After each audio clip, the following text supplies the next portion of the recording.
माँ भगवती जी के चरणों में तारा रानी के प्रसंग को संक्षेप में सुने।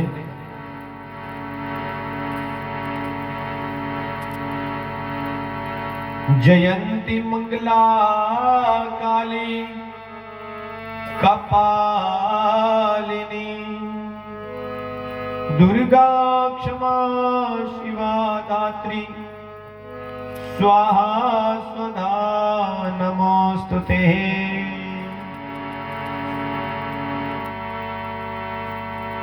या देवी सर्वभूतेषु शक्ति रूपेण संस्थिता नमस्तस्यै नमस्तस्यै नमस्तस्यै नमो नमः।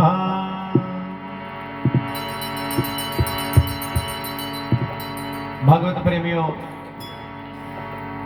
कथा आती है कि स्पर्श नाम के एक राजा हुए।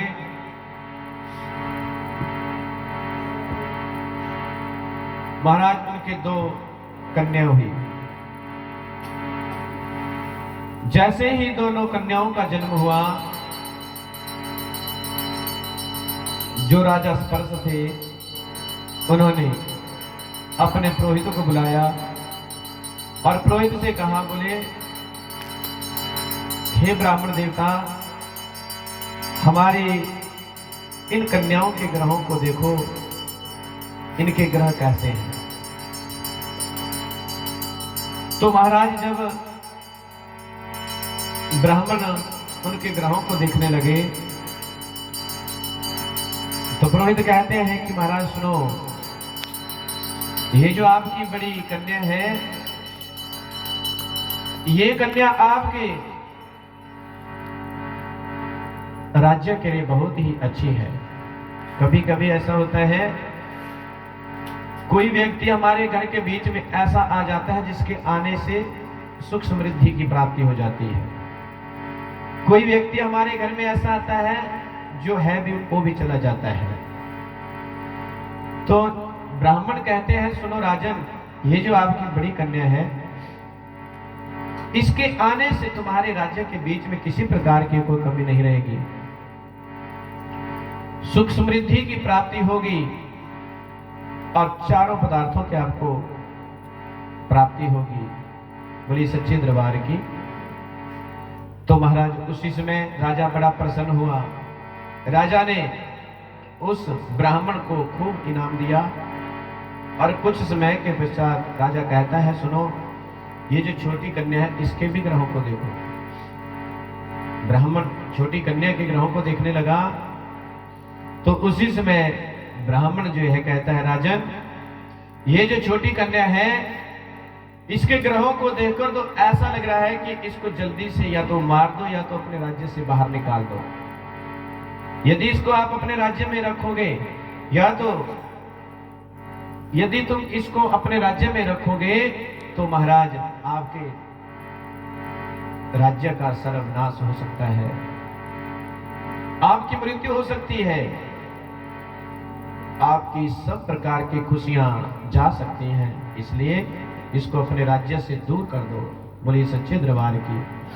राजा सोचने लगा, ये छोटी सी कन्या और इसको मैं अभी मार दूं तब तो बड़ा पाप लगेगा, अनर्थ हो जाएगा। तो उसी समय राजा ने अपने मंत्री को बुलाया और कहा, सुनो, ये जो छोटी सी कन्या है इसको मैं अपने राज्य के बीच में नहीं रखना चाहता हूं, लेकिन ये बात मेरी समझ में नहीं आ रही है कि इसका करो तो क्या करो, कहां छोड़ो इसको। तो उसी समय मंत्री सलाह देते हैं, सुनो राजन, यदि इस कन्या को आप बाहर करना चाहते हैं तो ऐसा करते हैं, एक संदूक तैयार करके पानी के बीच में इसको बहा देते हैं। आपके हाथों से इसकी मृत्यु भी नहीं होगी और दूसरी बात, आपके राज्य के बीच में भी नहीं रहेगी। राजा ने कहा, ये बात ठीक है। बड़ा सुंदर संदूक का निर्माण करो, ऐसा संदूक बनवाओ जिसको देखते ही सारे लोग उसको पाने की इच्छा करने लगे, जिसको देखकर सबकी इच्छा जागृत हो जाए, ऐसा संदूक बनाओ। तो उसी समय महाराज राजा की आज्ञा से एक बहुत सुंदर संदूक बनाया गया। उस लकड़ी के संदूक को सोना, चांदी, हीरे, मोती सब कुछ लगाया गया। और तत्पश्चात राजा के पास जब वो संदूक पहुंच जाता है, उसी समय राजा ने कहा, आज्ञा दी, इस लड़की को, इस कन्या को संदूक के बीच में डालकर पानी के बीच में बहा दो। बोली सच्चे दरबार की। सैनिकों ने ऐसा ही किया। तो छोटी सी कन्या को पानी के बीच में संदूक सहित छोड़ दिया जाता है। अब वो छोटी सी कन्या जो पिछले जन्म में मां की भक्तन थी, और महाराज उसको ऋषियों का साथ था, लेकिन उसको अपने पूर्व जन्म की याद थी। मैं माता की परम भक्तनी थी, अपनी भक्ति के द्वारा उसको सब कुछ याद था। आज पानी के बीच में वो कन्या बहती हुई जा रही है और माता रानी से क्या कह रही है। बोली सच्चे दरबार की। मेरी नैया पार लगा दो भवानी माँ, शरण पड़ी हो तेरी। मेरी नैया पार लगा दो भवानी माँ, शरण पड़ी हो तेरी। मैं शरण पड़ी हो तेरी, मैं शरण पड़ी हो तेरी। मैं शरण पड़ी हो तेरी, मैं शरण पड़ी हो तेरी। मेरी नैया पार लगा दो भवानी माँ, शरण पड़ी हो तेरी। मेरी नैया पार लगा दो भवानी माँ, शरण पड़ी हो तेरी।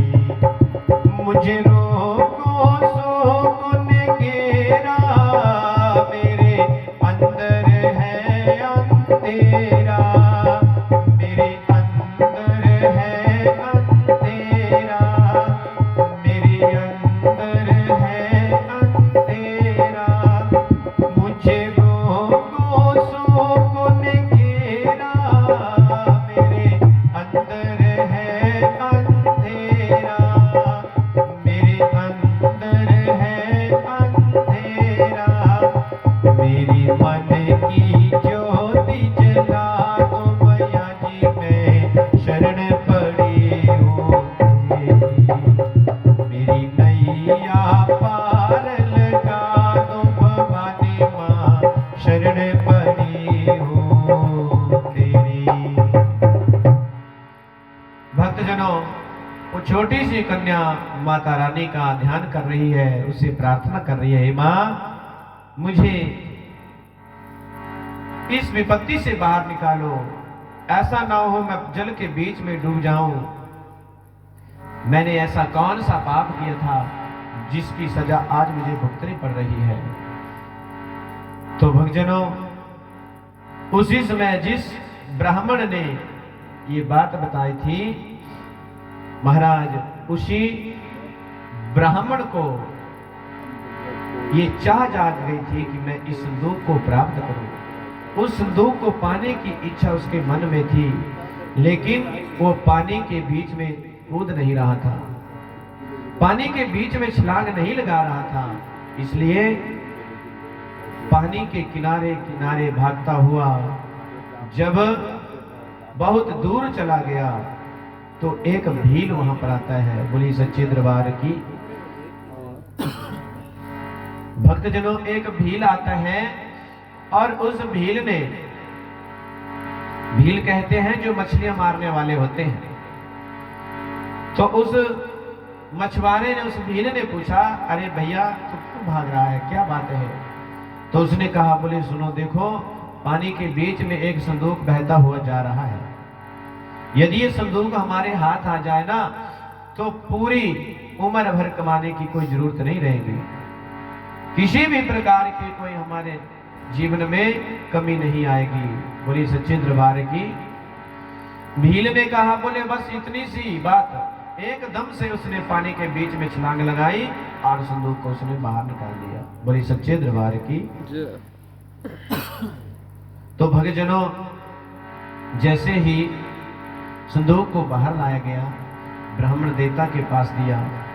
ब्राह्मण देवता कहने लगे, बोले सुनो भाई, आपने भी मेहनत की है, मेरा काम नहीं है कि आपने मेहनत की है और मैं आपकी मेहनत को अपने आप ले लूं, नहीं, जो आपने मेहनत की है मैं इसका कुछ भाग आपको भी दूंगा।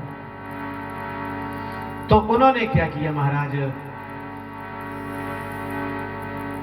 भील से कहा, बोले ये जो संदूक है, जितना भी सोना चांदी इस संदूक के बीच में लगा है, बाहर लगा है, इसको मैं रख लेता हूं और जो अंदर होगा उसको तुमने रख लेना। बोले सच्चे दरबार की। तो उन्होंने कहा, बोले ठीक है, यदि तुम नहीं मानते हो तो जैसा तुम कहोगे मैं वैसा ही करूंगा। तो उन्होंने क्या किया, उस संदूक का जितना भी बाहर सोना चांदी लगा था, हीरे मोती, उन सबको उतार लिया और भील को कहा कि इस संदूक को अब आप ले जाओ, जो बीच में जो कुछ होगा वो आपका है। जैसे ही महाराज उसने संदूक को खोला तो क्या देखा, उसके बीच में तो सोना चांदी कोई नहीं, वो छोटी सी कन्या थी। और जब उस कन्या को उस भील ने देखा तो आज उसकी खुशी का कोई ठिकाना नहीं रहा।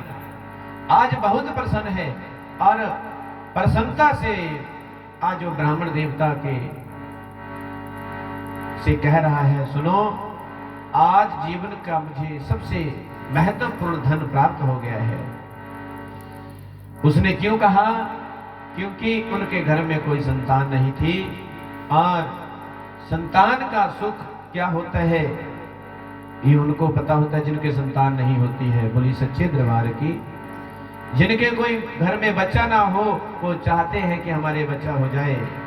वही भील कई वर्षों से इंतजार कर रहे थे कि मुझे कोई बच्चा मिल जाता, लेकिन आज उनको जो कन्या मिली है, आज भील बहुत प्रसन्न है। उन्होंने कन्या को उठाया और महाराज अपने घर को चला जाता है। बोलिए सच्चे दरबार की।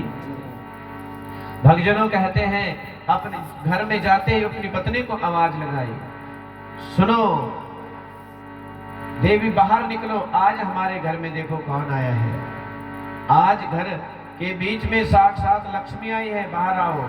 जब लक्ष्मी का नाम सुना तो उसकी पत्नी एकदम से खिड़की से देखती है तो क्या देखा कि उसने तो हाथों में एक छोटी सी बच्ची को लिया हुआ है और उस बच्ची को देखकर उसकी पत्नी सारे काम धंधों को छोड़कर एकदम से बाहर आ जाती है। और महाराज उसी समय उसने अपने पति से उस बच्ची को अपने हाथों में ले लिया। आज वो भील की पत्नी बड़ी प्रसन्न है, आज खुशी का ठिकाना नहीं है, क्योंकि उसको एक बेटी प्राप्त हुई है, एक कन्या प्राप्त हुई है। बोली सच्चे दरबार की। तो महाराज उसी समय उन्होंने क्या किया, उस भील और भील की पत्नी ने उस कन्या का पालन पोषण शुरू कर दिया और उस कन्या का नाम उन्होंने रखा रुको। महाराज वो कन्या ऐसे बढ़ने लगी मानो शुक्ल पक्ष का चंद्रमा बढ़ रहा है। दिन प्रतिदिन वो बढ़ने लगी और जब युवा हो गई, जवान हो गई, तो ये तो आपको पता ही है, जब बच्चे जवान हो जाते हैं तो माता पिता बस एक ही चिंता करते रहते हैं, एक ही बात सोचते हैं कि इनके हाथ पीले हो जाए, इनकी शादी हो जाए। बस यही उन दोनों के बीच में भी चिंता थी, यही सोच रहे थे। तो एक दिन क्या किया, उन्होंने अपने पुरोहित को बुलाया और कहा, हमारी बच्ची जवान हो गई है, इसके लिए कोई अच्छा सा लड़का ढूंढो और हमने शादी करनी है। बोलिए सच्चे दरबार की। तो भक्तजनों कुछ ही समय में वो पुरोहित जो है उसके लिए अच्छा वर ढूंढ देता है और कुछ समय के पश्चात उसकी शादी भी हो जाती है। बोलिए सच्चे दरबार की।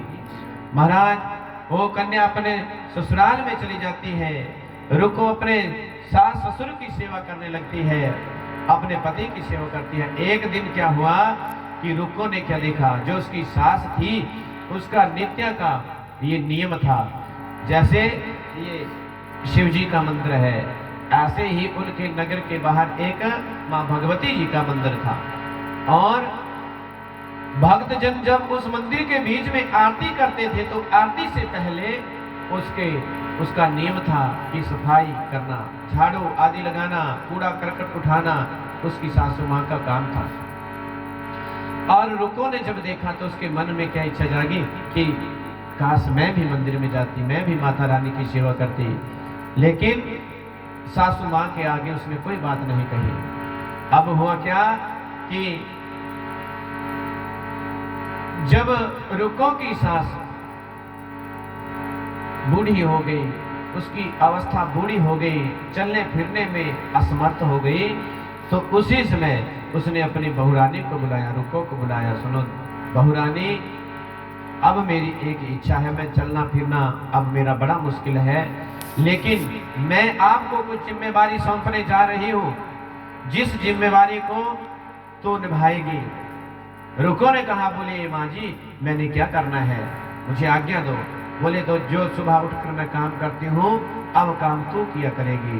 बोली सच्चे दरबार की कुछ माताएं सो रही हैं बीच में, सोना नहीं है, जो सोया फिर क्या होता है, वो उसने खोया। और एक कहते हैं जो सोया वो बाद में क्या हुआ, रोना नहीं है। तो बोलिए सच्चे दरबार की मां भगवती किसको रुलाती नहीं है, सबको हंसाती है, लेकिन हंसाती किसको है, जो जागते रहते हैं, जो सो जाते हैं उनको फिर रुलाती भी है। बोली सच्चे दरबार की तो सोना नहीं है, और जब जब सोने की इच्छा जाग आए तो उस समय क्या कहना है निद्रा देवी से, अरे निद्रा देवी थोड़ा सा समय बचा है, अब भगवती जी का गुणगान करने दे, और फिर जब आरती हो जाएगी उसके बाद मेरे पास आ जाना। बोली सच्चे दरबार की। और हमारा एक पहाड़ी भजन भी है, आइए उसको गुनगुनाते हुए अपनी निद्रा को त्यागे। बोलिए सच्चे दरबार की। वो निंद्रे पारे पारे वो चली जाया, कड़ी पर नाम जपना, निंद्रे पारे पारे वो चली जाया, कड़ी पर नाम जपना, वो निंद्रे पारे पारे वो चली जाया, वो कड़ी पर नाम जपना, पापी रोवे पातड़ ते बैगे, करे मियाँ पार लंघना, पापी रोवे पातड़ ते बैगे, करे मियाँ पार लंघना, वो निंद्रे पारे पारे वो चली जाया, घड़ी पर राम जपना, निंद्रे पारे पारे वो चली जाया, घड़ी पर राम जपना, क्रिया धंधा देहुणे हो कयोले, हड्डियां दी राख बननी, वो क्रिया धंधा देहुणे हो कयोले, हड्डियां दी राख बननी, वो निंद्रे पारे पारे वो चली जाया, कड़ी पर राम जपना, निंद्रे पारे पारे वो चली जाया, कड़ी पर राम जपना। बीच में एक डंडा लेकर घूमता रहता है ना पहरेदार, वो क्या बोलता रहता है, जागते रहो जागते रहो। तो भक्तजनों, रुको की सास कहती है, अरे मेरी एक इच्छा है, जिस काम को मैं नित्य करती हूँ इस काम की जिम्मेवारी अब तू संभाल ले। जब रुको ने ये सुना, रुको बड़ी प्रसन्न हुई, क्योंकि वो तो बड़े समय से इंतजार कर रही थी कि मैं भी मंदिर में जाऊं, मंदिर की सेवा करूं। लेकिन आज रुको को जब उसकी सासू माँ ने कहा तो बड़ी प्रसन्न हुई। महाराज सुबह होते ही रुको मंदिर के बीच में चली जाती है। जब मंदिर के बीच में पहुंची तो उन्होंने क्या देखा, उस माँ भगवती जी के मंदिर में ऐसे ही माँ भगवती का जागरण लगा हुआ है। और जागरण के बीच में जब माता रानी की आरती हुई, भोग प्रसाद बंटने लगा तो रुको को भी दिया गया। रुको ने पूछा, अरे कैसा प्रसाद है? उन्होंने कहा, बोले ये माँ भगवती जी का प्रसाद है, और जो इसके मंदिर में आकर कोई भी मनोकामना रखता है उसकी मनोकामना अवश्य में पूर्ण होती है। बोली सच्चे दरबार की, कोई भी कामना हो तो उसकी कामना अवश्य में पूर्ण होती है। रुको ने कहा, बोले इतनी बार तो मेरे भी मन में एक इच्छा है, यदि वो कामना मेरी पूर्ण हो जाएगी तो मैं अपने घर में माता रानी का ऐसा ही जागरण करवाऊंगी। बोले सच्चे दरबार की। तो उन्होंने कहा, यदि बहन यदि आपकी ये इच्छा है तो माता रानी के चरणों में अपनी कामना रखो। तो उसने क्या कहा, बोले ये मेरी तरफ से माता रानी के चरणों में मेरी भेंट रख देना। झोली में से कुछ दक्षिणा निकाली और उन्होंने जागरण करने वालों के पास दे दिया। बोले ये मेरी तरफ से भेंट है, यदि मेरी इच्छा पूर्ण हो गई तो मैं भी अपने घर के बीच में जगराता कराऊंगी। तो भगवत जनों कहते हैं, इस समय के बीच में माता रानी से जो भी कुछ मांगा जाता है वो अवश्य में कामना पूर्ण होती है, वो इच्छा पूर्ण होती है। यदि आप सभी भक्तजनों के बीच में कोई ऐसा भक्त हो जिसकी कोई कामना हो तो वो भी अपने हाथ में कुछ दक्षिणा लेकर माँ भगवती जी का ध्यान करके आंखें बंद करके बस हृदय के बीच में अपनी इच्छा को कहे, माता रानी अपने आप सुनेगी और 1 वर्ष के भीतर आपकी मनोकामना अवश्य में पूर्ण होगी। बोलिए सच्चे दरबार की।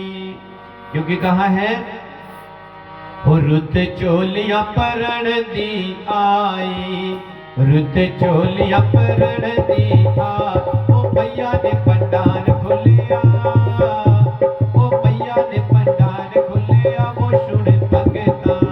रुत चोलियां परण दी आई, रुत चोलियां परण दी आई, ओ भैया ने पंडार खुलिया, ओ भैया ने पंडार खुलिया, वो सुन भगता।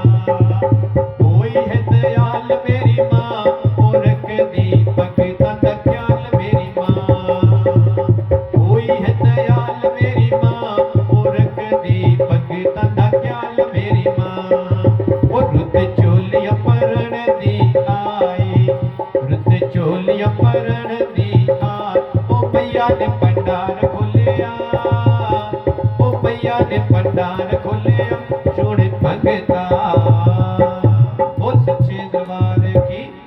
तो भक्तजनों ऐसे जो है अहरुक को माता रानी के दरबार में अपनी फरियाद करती है, अपनी मनोकामना रखती है। लेकिन कहते हैं जो सच्चे मन से माता रानी को याद करते हैं, माता रानी के चरणों में जाकर अपनी कामना रखते हैं, उनकी कामना अवश्य में पूर्ण होती है। कथा के बीच में आता है, उसी रुको की 1 वर्ष के पश्चात उसकी मनोकामना पूर्ण हो गई। उसकी क्या इच्छा थी? उसकी ये इच्छा थी, उसके कोई संतान नहीं थी, उसको संतान का सुख नहीं था, बहुत समय शादी को हो गया था। अब यही उसकी इच्छा थी कि मुझे एक संतान मिल जाती, एक बच्चा मिल जाता। तो उसने माता रानी से यही कामना की थी कि माँ यदि मुझे पुत्र की प्राप्ति हो गई तो हे माँ मैं आपका जगराता अपने घर के बीच में कराऊंगी, आपका ये दरबार हे माँ अपने घर के आंगन में सजाऊंगी। बोली सच्चे दरबार की।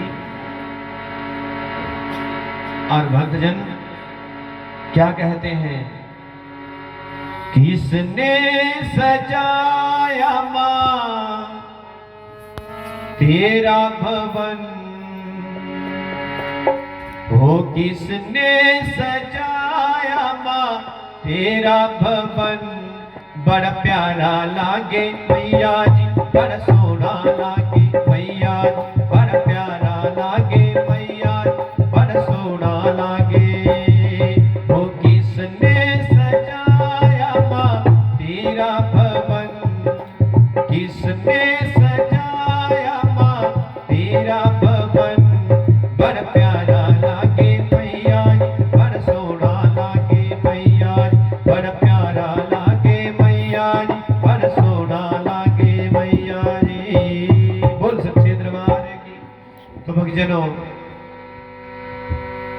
माता रानी के आशीर्वाद से रुको के घर में एक पुत्र आ जाता है।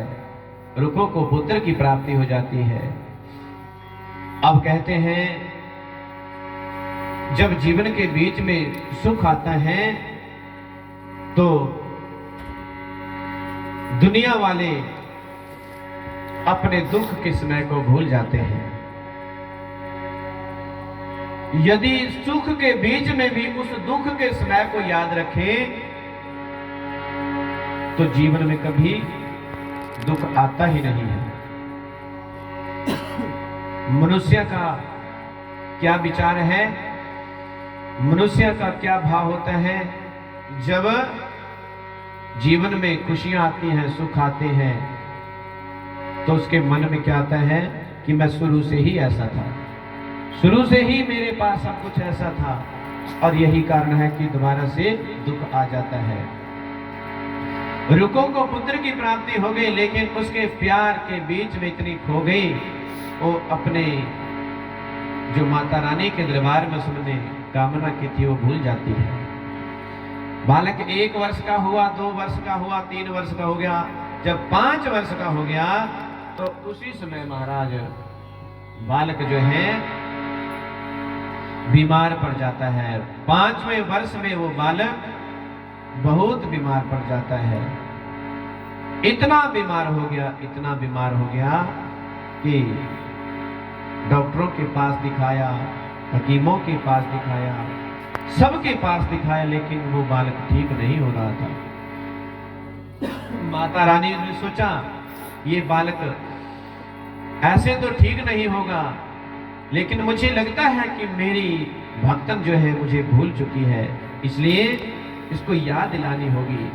तो माता रानी ने क्या किया, स्वप्न के बीच में माता रानी ने रुको को दर्शन दिए हैं और सारी बात उसको याद दिलाई।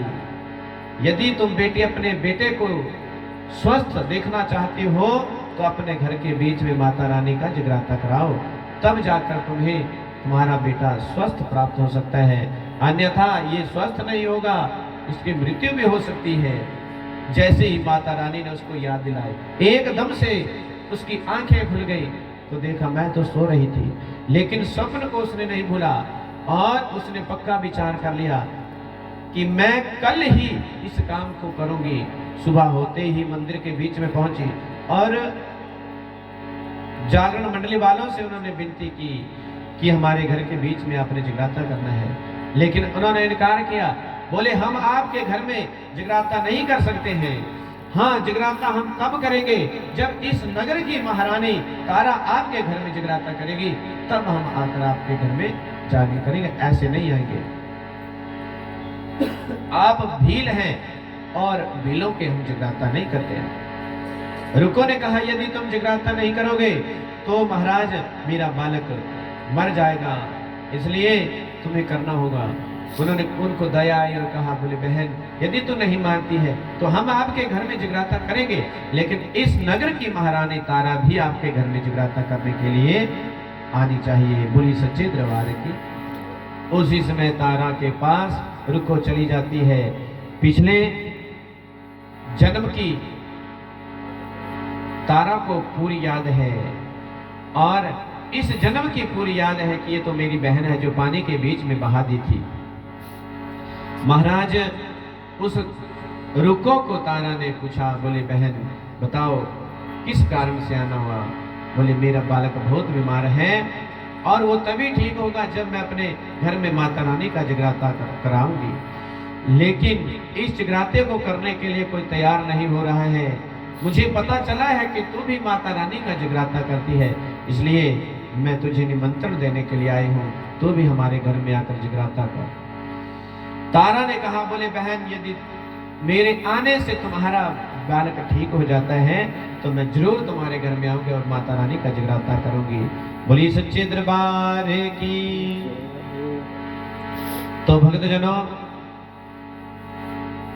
तारा ने उसके साथ हाँ कर दी, उसको वचन दे दिया और उसी समय तारा रुको को विदा करती है। रुको ने घर में जाकर जागरण की तैयारी की, लेकिन आज शाम को राजा को ये पता लगा, हरिश्चंद्र को ये पता लग जाता है कि तारा जो है रुको के घर में जगराते के लिए जा रही है, भीलों के घर में जगराते के लिए जा रही है। इसलिए आज राजा ने तारा को अपने पास बुलाया। बोले सुनो, मुझे पता लगा है कि तू जगराते के लिए जाने के लिए तैयार है, लेकिन मेरी आज्ञा है कि तुझे जगराते में नहीं जाना होगा। यदि तू जगराते के बीच में गई तो मैं तुझे छोड़ूंगा नहीं, ये मेरा सख्त आदेश है। तारा ने कहा, बोले कोई बात नहीं राजन, यदि तुम्हारी इच्छा है तो मैं नहीं जाऊंगी। अब क्या हुआ कि राजा सोचने लगा, ऐसा ना हो जब मैं सोऊं मुझे नींद आए उसी समय तारा निकल जाए। तारा का कोई विश्वास नहीं, ये बड़ी चालाक है। तो राजा ने अपने मंत्री को बुलाकर अपने एक हाथ के ऊपर एक थोड़ा सा कट लगवा दिया, हाथ को कटवा लिया और उसके ऊपर नमक मिर्ची लगा ली। मन में क्या विचार, यदि हाथ में जलन रहेगी, पीड़ा रहेगी तो नींद नहीं आएगी, क्योंकि शरीर में जब को कष्ट होता है तो नींद दूर चली जाती है। नींद भी तभी आती है जब शरीर बिल्कुल स्वस्थ होता है, निरोग होता है। आज राजा ने अपने हाथ को थोड़ा सा कटवा लिया, उसके ऊपर नमक मिर्ची लगवा ली और तारा को अपने पास बिठाया। बोले सुनो तारा, अब जो है मेरी बस एक ही इच्छा है कि इस हाथ के ऊपर तुम मीठी मीठी हवा करती रहे ताकि मुझे नींद आ जाए। बहुत जलन हो रही है, बहुत वेदना हो रही है। तारा ने कहा, बोले कोई बात नहीं राजन, मैं आपके पास बैठी हूँ, लेकिन मन ही मन माता रानी से ये प्रार्थना कर रही है, माँ मैंने अपनी बहन रुको को वचन दिया है, वहां पर जाकर मैं तेरा जगराता करूंगी, लेकिन ये राजा मुझे जाने नहीं दे रहा है। कुछ ऐसा करो जिससे मैं जगराते के लिए चली जाऊं। उसी समय माता रानी की इच्छा से क्या हुआ, उसके आशीर्वाद से धीमी धीमी मीठी मीठी हवा चलने लगी और उसी समय राजा को नींद आ जाती है। राजा को नींद में देखकर रुको ने, तारा ने क्या किया, एकदम से चारों तरफ देखा, लेकिन चारों तरफ पहरेदार खड़े किए थे। खिड़की के पास पहुंची तो बाहर का रास्ता साफ था, कोई पहरेदार नहीं था। उसने अपनी चुनरी को बांधा और उसी समय खिड़की से बाहर निकलकर वो महाराज रुको के पास चली जाती है। बोली सच्चे दरबार की। और सभी लोग मां भगवती जी का जागरण कर रहे हैं, जगराता कर रहे हैं और क्या कह रहे हैं, मैया जी तेरे दर्शन नो संगता दबारे कड़िया, मैया जी तेरे दर्शन नो संगता दबारे कड़िया, ताती जी तेरे दर्शन नो संगता दबारे कड़िया, संगता दबारे कड़िया, संगता दबारे कड़िया, संगता दबारे कड़िया, संगता दबारे कड़िया, मैया जी तेरी दर्शन नो संगता दबारे कड़िया। ताती क्या हुआ भंजनों, राजा की नींद टूट जाती है। जैसे ही नींद टूटी, राजा ने आंखें खोली तो क्या देखा, तारा तो है नहीं। सोचने लगा तारा कहाँ गई होगी। चारों तरफ देखा, पहरेदार खड़े हैं। जब खिड़की की तरफ देखा तो क्या देखा कि तारा की तो चुनरी बंधी हुई है। उसको विश्वास हो गया कि तारा जो है जगराते के लिए चली गई है। उसने मेरी बात को नहीं माना। अब सोचने लगा यदि मैं पहरेदारों को पूछता हूँ तो मेरी ही बेइज्जती है, मेरा ही अपमान है कि कैसा पति है, तेरी पत्नी तेरा कहना नहीं मानती है, मेरी ही बदनामी होगी। इसलिए उसने क्या किया, बस उसी रास्ते से राजा भी निकल पड़ता है और महाराज उसी समय चलते चलते चलते रुको के घर में राजा पहुंच जाता है। जैसे ही घर के बाहर दरवाजे के ऊपर खड़ा है, देख रहा है सभी माता रानी का जगराता कर रही है।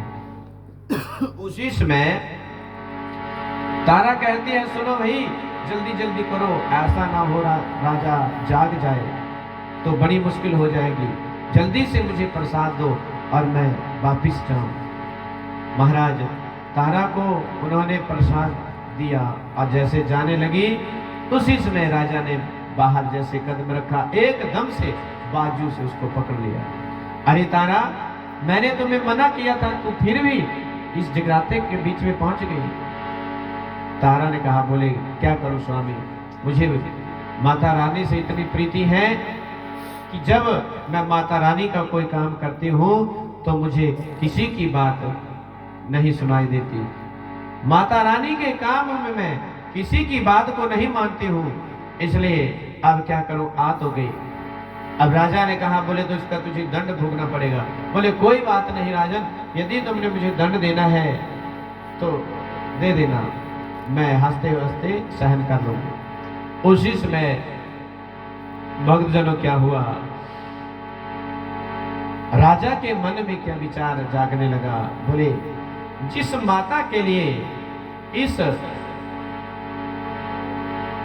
तारा ने अपने पति को छोड़ दिया, अपने राज्य के सुख को छोड़ दिया, ऐसी शक्ति उसके बीच में क्या है, उस मूर्ति के बीच में से कौन सी शक्ति हो सकती है। और उसी समय राजा ने कहा, बोले सुनो तारा, मैं तुम्हें क्षमा कर दूंगा लेकिन एक शर्त के ऊपर।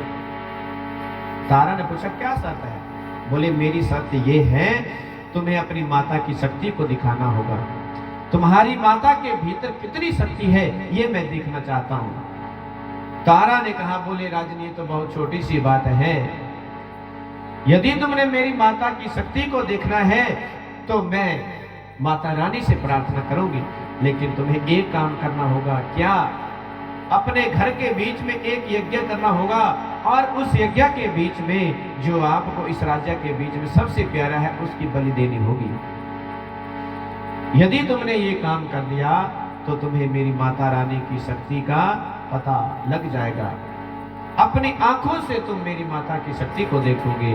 बोली सच्चे दरबार की। लेकिन ऐसा कौन व्यक्ति है इस संसार के बीच में जो अपने सबसे प्यारे की बलि दे सकता है? ऐसा इस वक्त वर्तमान समय के बीच में कोई नहीं है जो अपने इस संसार के बीच में, अपने परिवार के बीच में जो सबसे प्यारा होता है उसकी बलि दे सके। नहीं। लेकिन हमारे संत क्या कहते हैं, साधु क्या कहते हैं, महापुरुष क्या कहते हैं, भगवान का मिलना आसान नहीं, जरा कष्ट उठाना पड़ता है। भगवान का मिलना आसान नहीं, जरा कष्ट उठाना पड़ता, जरा कष्ट उठाना पड़ता है, जरा कष्ट उठाना पड़ता है, जरा कष्ट उठाना पड़ता है, जरा कष्ट उठाना पड़ता है। भगवान का मिलना आसान नहीं, जरा कष्ट उठाना पड़ता है।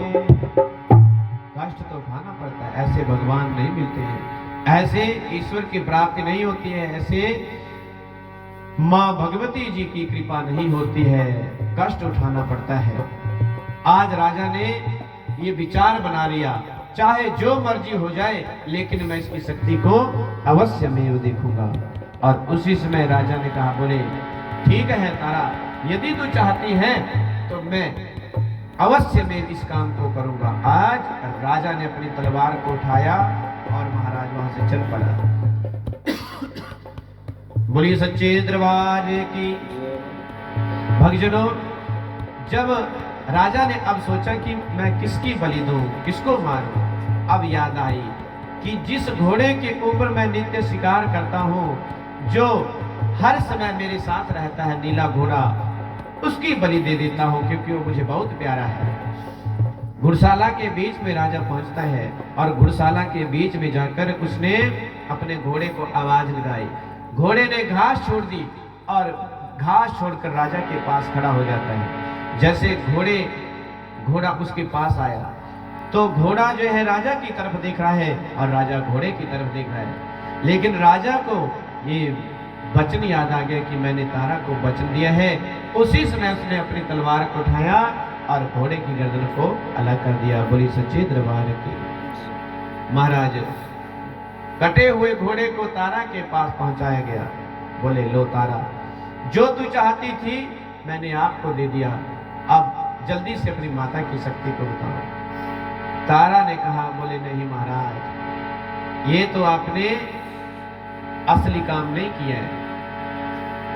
मैंने कहा था जो आपको अपने नगर के बीच में सबसे प्यारा है उसकी बलि लगेगी, लेकिन तुम्हें ये सबसे प्यारा थोड़ी है, ये बहुत प्यारा है।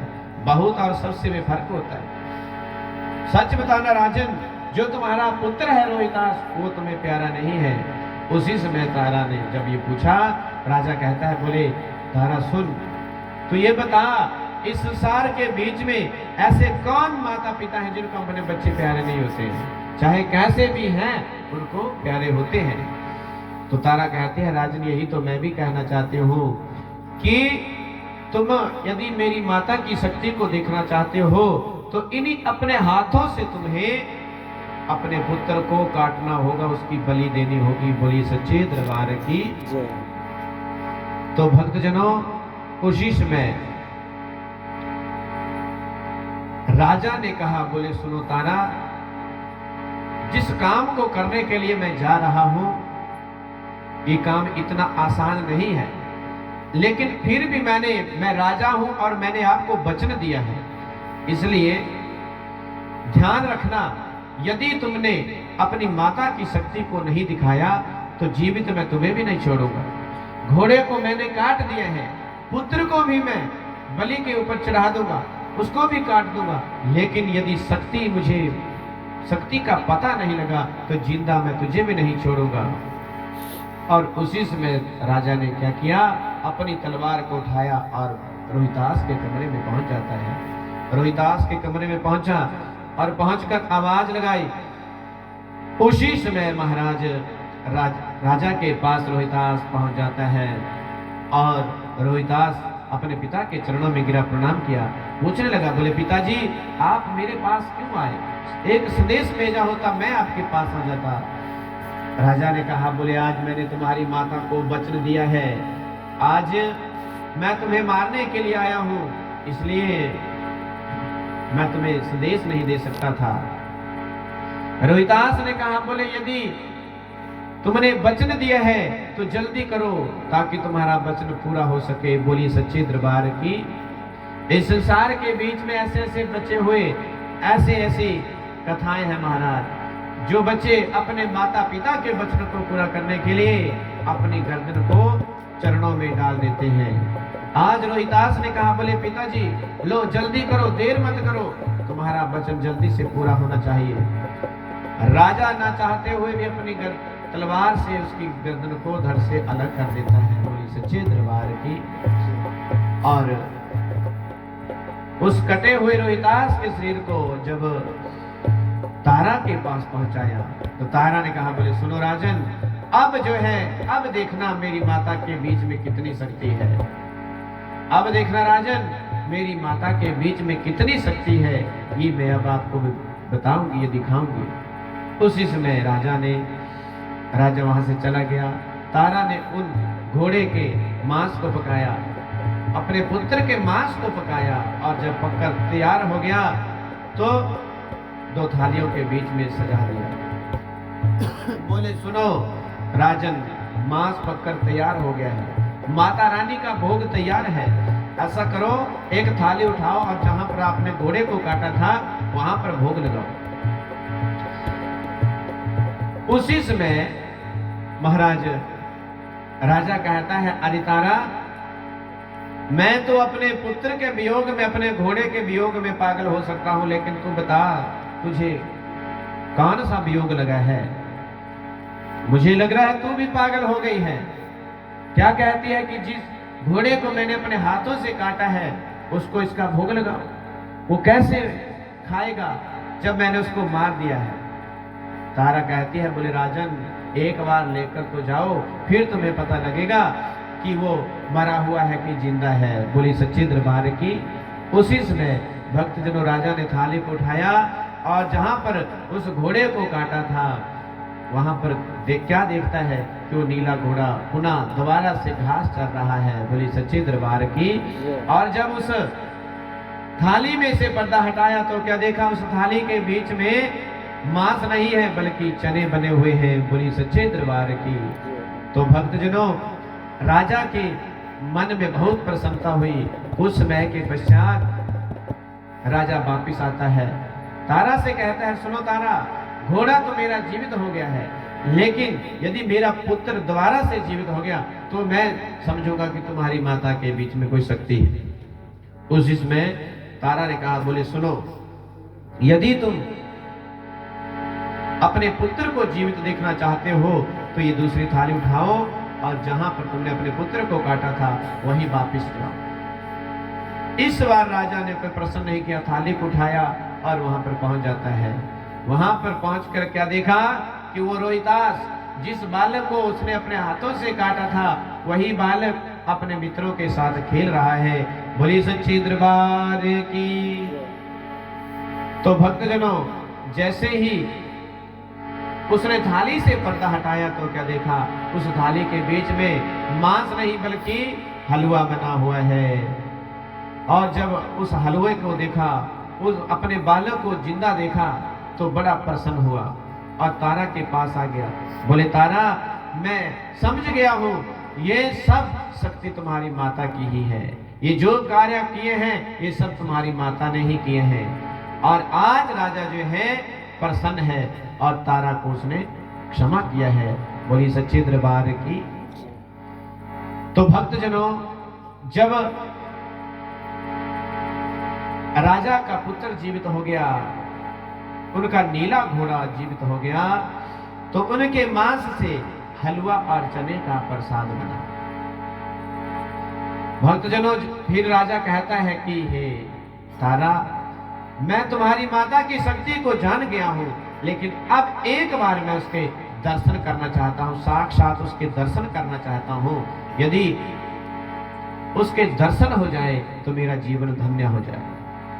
तारा ने कहा, बोले यदि ऐसी बात है राजन, तो सच्ची लगन से माता रानी का ध्यान कर, सच्चे मन से माता रानी का ध्यान कर, तुम्हें अवश्य में माता रानी दर्शन देने के लिए आएगी। बोलिए सच्चे दरबार की। तो जैसे ही राजा ने आंखें बंद की और आंखें बंद करके माता रानी का आवाहन किया, उनको याद किया, हे मां, यदि मैंने सच्चे मन से तुम्हें आवाहित किया है, तुम्हारा आवाहन किया है, तो मुझे यहां पर दर्शन दो, अपना रूप दिखाओ। और उसी समय जब राजा ने माता रानी का आवाहन किया तो अष्टभुजाधारी शेर के ऊपर सवार होकर आज माता रानी राजा के सामने प्रकट हो जाती है। बोलिए जगतियां जोतना वाली माता तुम्हारी सदा ही जय। तो भक्तजनों, जैसे ही माता रानी वहां पर प्रकट होती है तो राजा माता रानी के रूप को देखकर बहुत प्रसन्न है, अत्यंत प्रसन्न है, और तारा भी बहुत प्रसन्न है। और सब दोनों जो है, तारा और राजा माता रानी का गुणगान कर रहे हैं। बोलिए सच्चे दरबार की। और क्या कह रहे हैं? सच्ची है तो वो सच्चा तेरा दरबार माता रानी, हो माता रानी जय हो माता रानी, हो माता रानी जय हो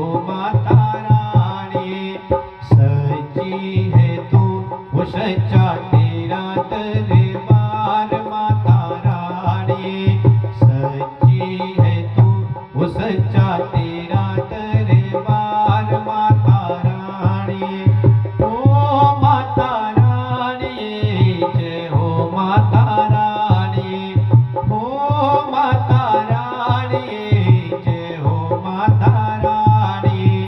सच्ची है तू वो सच्चा तेरा दरबार माता रानी, सच्ची है तू वो सच्चा तेरा दरबार माता रानी। बोली सच्चे दरबार की। तो भक्तजनों, माता रानी ने राजा और रानी को दर्शन दिए हैं। माता रानी ने दर्शन देकर दोनों को अखंड भक्ति का वरदान दिया है। जब राजा को माता रानी ने आशीर्वाद दिया, उसके बाद जो है माता रानी वहीं अंतर्ध्यान हो जाती है। आज राजा ने महाराज अपने महलों के बीच में माता रानी के भव्य मंदिर का निर्माण किया है और नित्य हर समय दोनों राजा और रानी माता रानी के मंदिर में सेवा करते रहते हैं और माता रानी का गुणगान करते रहते हैं। तो इस प्रकार से राजा को माता रानी ने दर्शन दिए और उनके भीतर, उनके मन में माता रानी के प्रति भक्ति जागृत हुई। तो मैं आप सभी भक्तजनों के प्रति भी माता रानी से ही प्रार्थना करता हूँ, हे माँ, सभी भक्तजनों के मन में अपने चरणों की भक्ति प्रदान करना, नित्य आपका स्मरण करते रहें और इनके घर के बीच में सुखमती का आगमन हो और सभी स्वस्थ हो, सभी निरोग हो, करते हुए अपने समय को व्यतीत करें। बोलिए जगदम्बा महामाया की। तो भक्तजनों,